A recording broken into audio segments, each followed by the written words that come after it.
Okay, is there journal?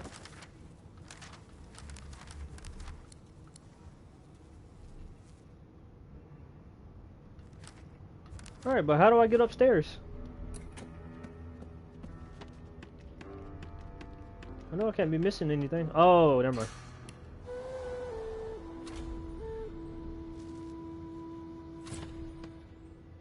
Yes, this is a fair kind of magic. I'll need to write to headquarters right away. As anybody, as a fellow scientist, I know more than anything. Oh yeah. Okay. Empty. Empty.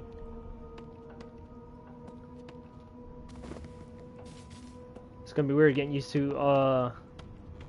It's gonna be weird getting used to the voice for what you call. Why, you're looking a bit more chipper. Yes. Looks like that collar fits you snugly enough. Nice bit of Did work. the murderer If I take do you say into so this myself. room?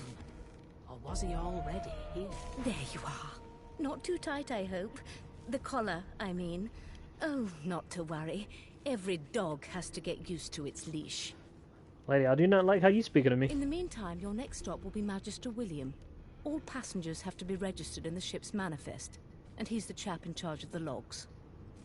You'll find him on the other side of this deck, in the officers' quarters.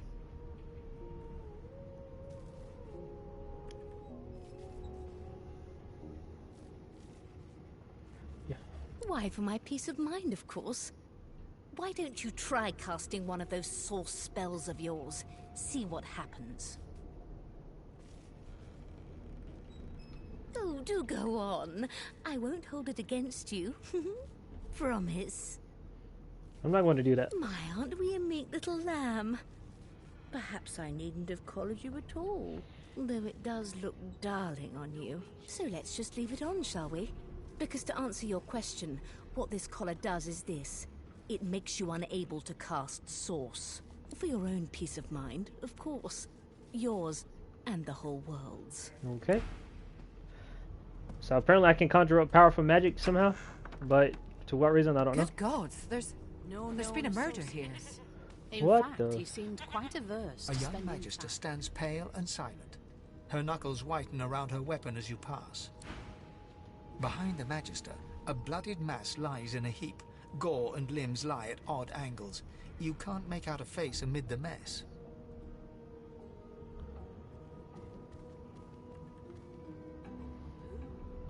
Easy now. You're paling me arse. Why don't you move along? Waters Guys. is investigating. She'll figure out who did it. Always does. Wait, always? As if this sort of thing sort of You happens. surprised? You're one of them. You know what sorcerers are capable of? Whoever did this found a way around their collar and killed a man. Yeah, but I don't know magic. Small ones this time. Thank the gods. We'll find out who did it. One way or another. Well, for what I'm noticing, guys, is the common trope where there's more humans than anything, so that's what I am noticing.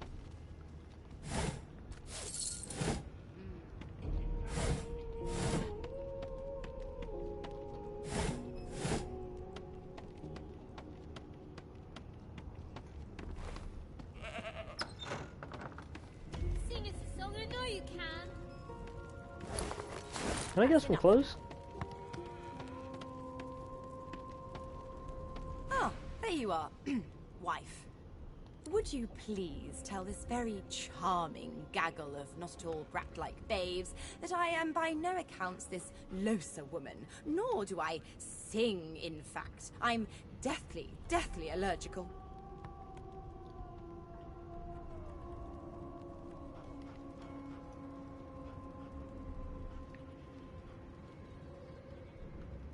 Oh, they're not so bad. At least not when they're treating me, Madame Josephine Gribble de Peeve, with due deference.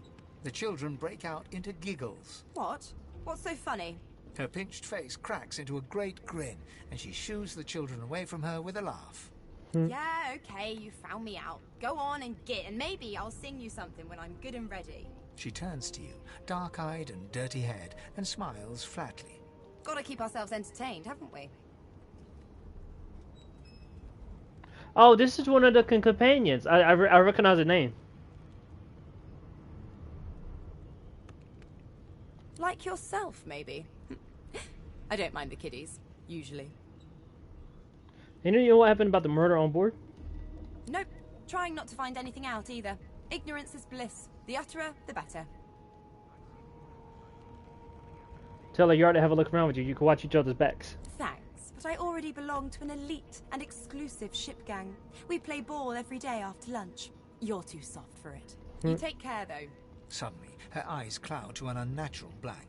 Greyish veins run down her face, and her mouth tightens into a cruel sneer. Yeah. As quickly as they came, the clouds clear. She smiles as though no change came over her.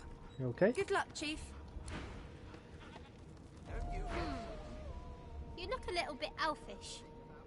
Maybe your daddy was an elf. My daddy's name is Frida. He's waiting for me at home. I'll go home soon. I don't know about that, Jack. doesn't like elves, but I have a secret. When I grow up, I'm gonna be an elf. She'll get used to it. Do you know Losa? She's a really good singer. I'm better though.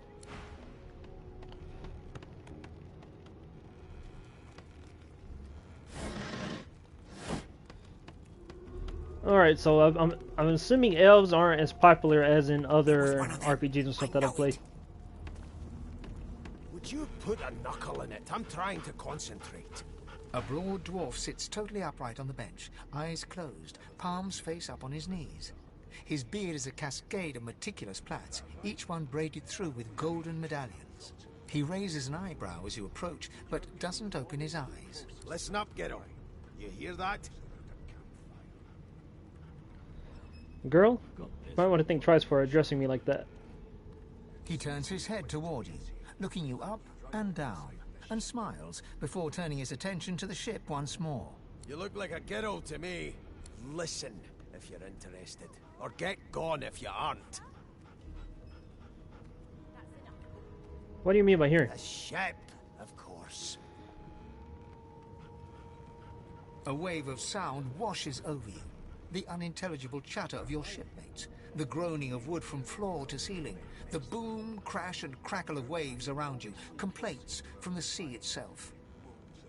I didn't even realize he had a collar on. I guess it's because it's kind of in his body or avatar, but I said no. And? Say the sea sounds angry. I'm trying to capsize the ship. fellow cocks his ear, listening. That isn't anger, it's... He cocks his ear to the other side, then smiles. Anticipation. She senses something. I'd hold on to my breeches if I were you, mate. That's all you hear, though. Listen close. Close your eyes and try to let the ambient sounds of the ship fade away. There now, just like that. Squeak! Aha! His eyes snap open as his countenance breaks into an expression of joy. One great paw claps you on the back. The other catches you before you lose your footing. There, you heard it, didn't you? I knew it. I knew it. Aye, this is good news, Gero. Good news. Just how to leave it to a Yes, soundscape. I know what that means.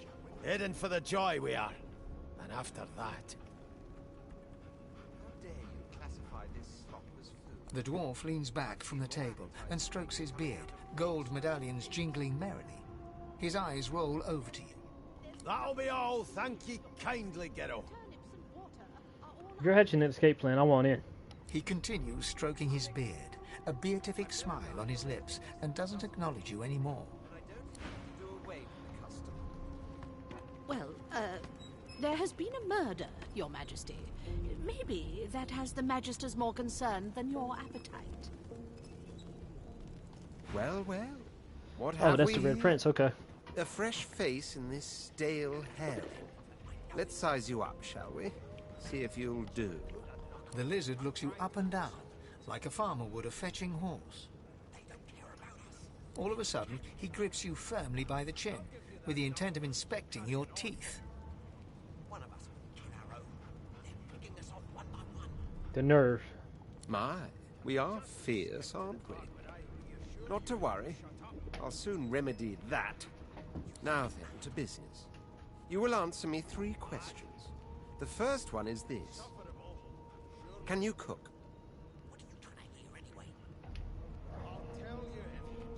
I'm not answering your damn questions. Like, bro, who you asking me talking about if I can cook? Bro, if I'm a woman, bro, is this role playing here? If I'm a woman, if anybody asks me if I can cook, I'm gonna get offensive real quick. Goodness gracious me, what a bore. Off with you. Quite clearly, you wouldn't have done at all. Shoo. Like, bro, who are you talking to? I spent my life singing for my slaves to bring me my supper. Finer fare than boiled roots and rotten tubers, too. Meanwhile, the Magisters feast on honeyed meat behind this very wall. The indignity. So I saw earlier, lore-wise. I saw about I did not mean to pick that up. I saw lore-wise. Barricaded. No way through for now. You put a knuckle in it. I'm trying to concentrate. I saw lore-wise about the ancient empire with the lizards, so I wonder what's that about. I'm busy watching for clues, sorcerer. Go take your sub-story somewhere else. Why are you calling me a sorcerer? I'm a ranger. A scruffy man lounges against the wall with scarred arms folded. A sly smile playing on his face, he stares across at the Magister guarding him. Noticing you, he straightens and beckons for you to come closer. Watch your back, new fish. There's a murderer on board, and I'd bet 3 months' pay it's this tramp Ifan. Rolling his eyes at the Magister's warning, the man named Ifan beckons again. He leans in and adjusts your collar with a sharp tug, balancing its weight so it no longer presses unpleasantly on your neck. He winks. Pinches less that way, right? Hocking a phlegmy gobbet in your general direction, the sullen Magister settles back to his task of glowering at Ifan. And now, you. Why does the Magister suspect you of murder? We used to know each other, more's the pity. I was his commander many, many, many moons ago. Isn't that right, Vic? Standing far back from Ifan, the tight-faced Magister draws one finger across his throat in an elaborate fashion, but says nothing. Ifan grins, flashing pointed white teeth. Same as he was at 14 years old. Only difference is somebody gave him a bigger sword and now he's Johnny Big Pants.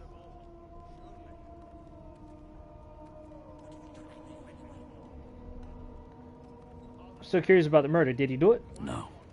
The dead man, Finn, is it? I'd no business with him. And I wouldn't put a man down without good reason. Fair enough. He glances over at Magister Victor, who's staring back at him with pointed intensity.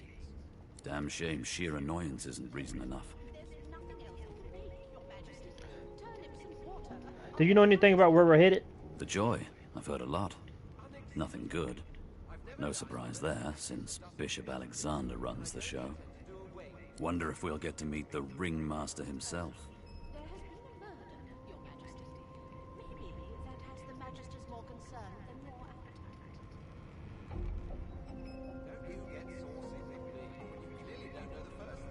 Yeah, I'm not interested about that. Not eager to bow before the great Bishop Alexander, son of the Divine himself. My sentiments exactly. But Vic here will blow a blood vessel if he hears you talking like that. What are you conspiring about over there? You, elf, what's your name? Oh, don't mind him. Vic's just got a bee in his bonnet. And that bee is me. Name? Lenta. Magister Victor looks at you suspiciously, then scrawls something illegible down in a tiny notebook. He scowls at you as he stows the notebook back in his voluminous robes. Away with you, at once. Ifan performs an elaborate pantomime of keeping quiet, one finger in front of his lips as he leans back against the wall. Okay.